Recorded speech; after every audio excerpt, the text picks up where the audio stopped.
বলে একটা প্রকল্প আজ থেকে ফর্ম ফিল আপ চালু হলো। 21 থেকে 40 বছর বয়সী যুবকদের কর্মসংস্থানের লক্ষ্যে ভাতা দেওয়া হবে, কি বলবেন?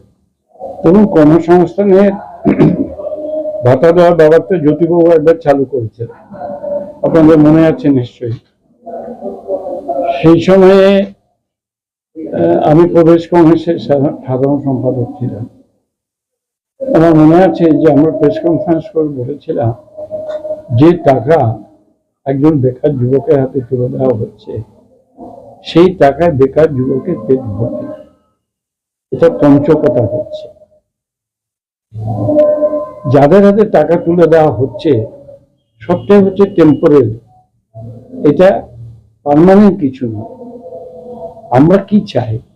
আমরা চাই আমাদের দুটো হাত আছে, আমরা কাজ চাই, পার্মানেন্ট কাজ চাই, স্থায়ী কাজ চাই, কারখানা চাই, বিজনেস সেন্টার চাই, যেখানে আমরা স্থায়ীভাবে কাজ করব। আমি বলে নয়, যে বয়সটা বললে আমি একটু বলি, যাদের বয়স 18 থেকে 40-এর মধ্যে, সেই ছেলেরা যেন এমপ্লয়মেন্ট এক্সচেঞ্জের মারফত নাম ডাকা হয় এবং যোগ্যতার ভিত্তিতে তারা যখন স্কিল, আনস্কিল, সেমি স্কিল এবং হোয়াইট কালার জবের সঙ্গে তারা যুক্ত হতে পারে, তার ব্যবস্থা রাজ্য সরকার এবং কেন্দ্রীয় সরকার করবে।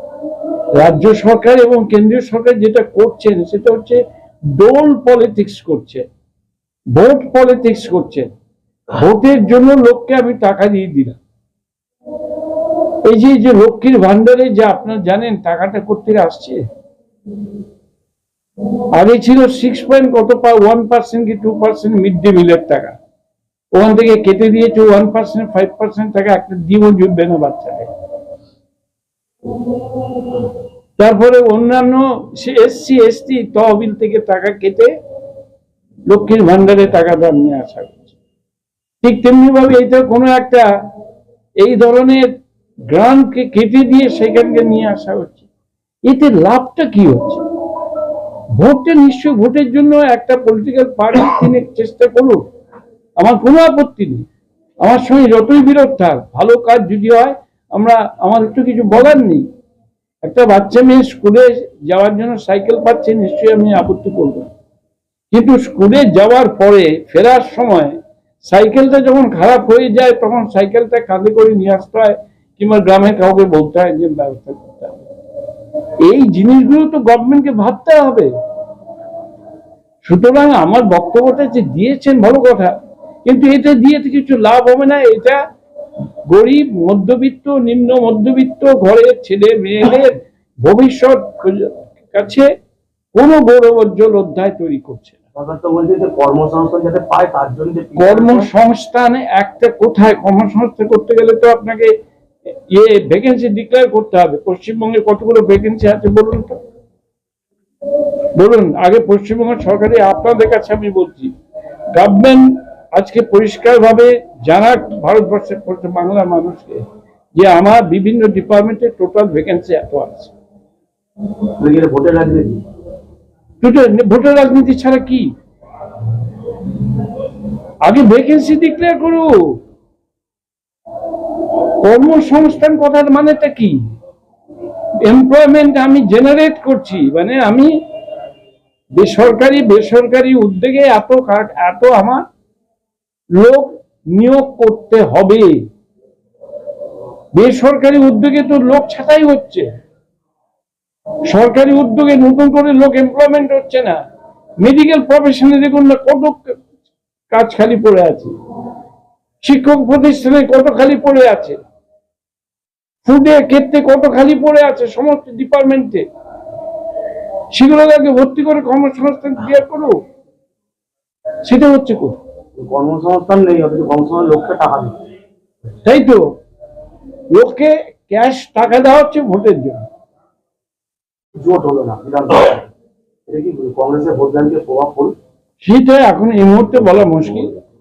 একটা পার্টি তার পলিটিক্যাল ডিসিশন নিয়েছে, সেই পলিটিক্যাল ডিসিশনটা দেখা কি দাঁড়ায়। ধরুন 2006 সালে তখন প্রণব মুখার্জি প্রদেশ কংগ্রেসের সভাপতি। তখন আপনাদের বয়স কত এখানে সাংবাদিক বন্ধুরা আমি ঠিক জানি না। আমি তো বর্ধমানে পলিটিক্স করছি 1966 থেকে, বুঝুন। তখন তো আপনারা বায়ুমণ্ডলে ঘুরে বেড়াচ্ছে, তো তখন থেকে আমি পলিটিক্স করছি। কত বছর হলো ভাবো। আমি এখানে মন্ত্রী ছিলাম, এমএলএ ছিলাম, আমি এখান থেকে বহুবার দাঁড়িয়েছি, হেরেছি, জিতেছি, অনেক কিছু হয়েছে। এই যে আজকে বর্ধমান ডেভেলপমেন্ট অথরিটি তো আমারই পরিকল্পনা। আমি তো ইয়েতে রথতলাকে নতুন করে সাজাবো বলে পরিকল্পনা তৈরি করে দিয়েছিলাম, ফডার প্ল্যান তৈরি করে দিয়েছিলাম, ফডার প্ল্যান, মানে গরুর খাবার তৈরি প্ল্যান যাতে হয় তার ব্যবস্থা করেছি। ওইখানে দেখবেন রথতলা পেরিয়ে গিয়ে একটা মিল্ক ডেয়ারি ছিল, আজকে না এখন আছে কি? নবাবহাটে, হ্যাঁ তুমি চান নবাবহাটে। তো আমার সময় তৈরি হয়, আমারই প্ল্যান ছিল, আমার সময় তৈরি হয় না, আমারই প্ল্যান ছিল। দাদা এই প্রসঙ্গে বলি যে এই যেটা ওই দুগ্ধ প্ল্যান ওটা যেটা ছিল সেটা তো বন্ধ হয়ে গেছে এবং বেসরকারি হাতে দেওয়া হয়েছিল, তারপরেও চালাতে পারেনি। যদি কংগ্রেস জেতে বা কিছু হয় তাহলে কি ওটাকে পুনরুজ্জীবিত করার কোনো ব্যবস্থা কি ছিল? ওটাকে কংগ্রেস মানে যেটা ভোটে ডেফিনেটলি কংগ্রেসের যদি ফল ভালো হয়, কিন্তু এই কনস্টিটিউন্সিতেও ভালো হয়, তাহলে আমি গ্যারান্টি দিচ্ছি ওইটা যাতে চালু হয় তার ব্যবস্থা আমি করব। যদি বলেন তাহলে এটা কি প্রভাব কতটা পড়বে বলে আপনি মনে করছেন? আপনি তো এই মুহূর্তে বলা মুশকিল, কারণ পলিটিক্সে তো নতুন তো কিছু নয়। বলছিলাম ঠিক হলো না বলে না, দলের সিদ্ধান্ত, ভুল কি খারাপ সে তো সঠিক, সে তো মানুষ ভবিষ্যতে বলবে। আমি বাইরেতে আমরা এখন লড়াই করেছিলাম, আপনি জানেন না? 2006 জানেন না? কি করে জানেন? 2006-তে আমরা এককভাবে 20 বছর আগে লড়াই করেছি, আমি উদ্যোগ নিয়েছি। আমরা 21টা আসন পেয়েছি, তৃণমূল 30টা আসন পেয়েছি। তারপরে আমরা সিপিএম এর সঙ্গে অ্যাডজাস্ট করে লড়েছি, আমরা 4400 পেয়েছি, 0 পেয়েছি। তো কোনটা কি হবে বলা তো মুশকিল। দাদা এসআইআর নিয়ে ওটা কি কোনো মানে আমি বলি এসআইআর বলে রিপ্রেজেন্টেশন অফ পিপল সেক্টর কোনো শব্দ নেই। আমি কলকাতা বহুবার সাংবাদিকদের বলেছি, আমি আজকাল সাংবাদিকদের সঙ্গে বিশেষ কথাবার্তা বলি না, পুলিশ কংগ্রেস থেকে বলে। তো যারা এসছে বা কথা বলেছে আমি তো বলেছিলাম এসআইআর বলে কোনো শব্দ নেই। ইন্টেন্সিভ রিভিশনের কথা বলা আছে, সামাজিক রিভিশনের কথা বলা আছে, অনেকগুলো কানুনের কথা বলা আছে। রিপ্রেজেন্টেশন পিপল এরা বাড়াবাড়ি করছে এবং সময়টা অত্যন্ত কম, আরো দীর্ঘ সময় ধরে এই কাজটা শুরু করা প্রয়োজন ছিল। এটাও ঠিক যে রাজ্য সরকারের দিক থেকে যে ধরনের সহযোগিতা প্রয়োজন ছিল, রাজ্য সরকারের কাছ থেকে সেই ধরনের সহযোগিতা প্রতি সময় আসছে না, যে জন্য সুপ্রিম কোর্টকে ইন্টারফেয়ার করে বলতে হয়েছে এবং হাই পুলিশ অফিসারকে শোকজ পর্যন্ত করতে বলতে পারবে সুপ্রিম কোর্ট করছে। সুপ্রিম কোর্টকে আজকে ইন্টারফেয়ার করতে হচ্ছে, এটা ঠিক হচ্ছে হয় না। বিধানসভার নেতৃত্ব নিশ্চয়ই তাতে অনেক প্রভাব পড়বে এবং আমরা চাই তারা আসুন, সব দলের প্রতিনিধিরা যখন আসছে না, রাহুলজি আসবেন, প্রিয়াঙ্কাজি আসবেন, মল্লিকার্জুন খাড়গে আসবেন, সবাই আসবেন। কংগ্রেসের যে বিধানসভায় তার স্থান পাবে। আমরা তো দেখুন, শিক্ষা, স্বাস্থ্য, চাকরি এগুলো তো থাকবেই, তারপরে আরো অনেকগুলো বিষয় আছে যেগুলো আমাদের ইস্তাহারের মধ্যে উঠবে। তবে আমরা ইস্তাহারে এমন কিছু বলবো না যেগুলো অলিক কল্পনা, এবং আমাদের যে উত্তরসূরির যে গৌরবোজ্জ্বল অধ্যায়, সেই থেকে আমরা ইস্তাহারও টেনে নিয়ে আসবো, যেটা অন্য কোনো পার্টির নেই। বিজেপি দাবি করতে পারবে না যে তাদের দলে বিধান রায় ছিল, তৃণমূল দাবি করতে পারবে না তাদের দলে বিধান রায় ছিল। আমি দাবি করতে পারবো, কারণ আমার দলে বিধান রায় ছিলেন, প্রফুল্ল সেন ছিলেন, সিদ্ধার্থ রায় ছিলেন। 2016 সালে সিপিএম এর সাথে থেকে জোট চললো, তারপরে ফলাফল যা হলো মানুষ দেখতে পারলো। 2026-এ কি তৃণমূলের সাথে কোনো কথাবার্তা হচ্ছে জোটের ব্যাপারে? না, আমাদের সঙ্গে কোনো কথাবার্তা হয়। যদি বলে সেক্ষেত্রে এটা কি আপনি সে যদির ওপর কি করে বলবো ভাই বলো? আর মাসির কবে গোপ গোজাবে মামা অফিসে আমি কি করবো?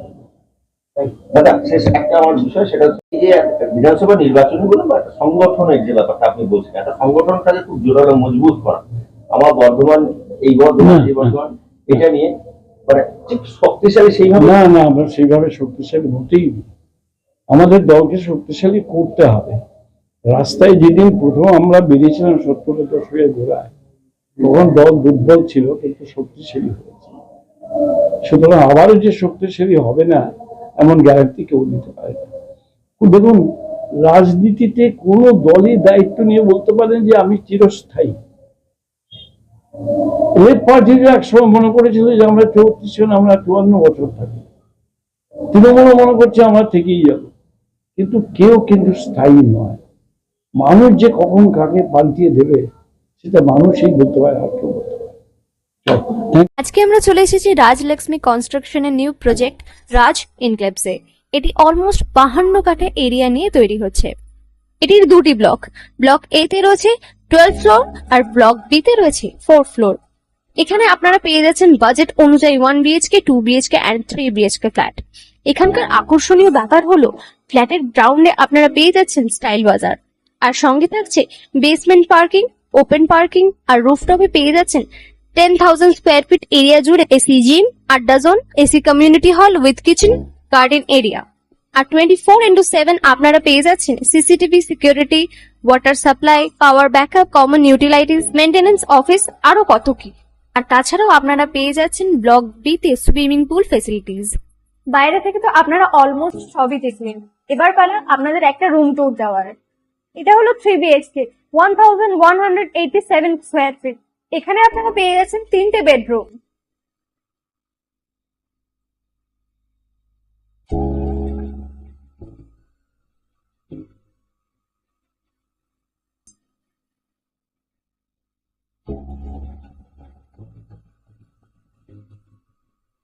তাছাড়াও আপনারা পাচ্ছেন ডাইনিং এরিয়া, সাথে একটা কিচেন, দুটো বাথরুম, সঙ্গে সাউথ ফেসিং ওপেন ব্যালকনি। হ্যাঁ, ঠিক এইরকমই হবে আপনাদের স্বপ্নের রুমটা।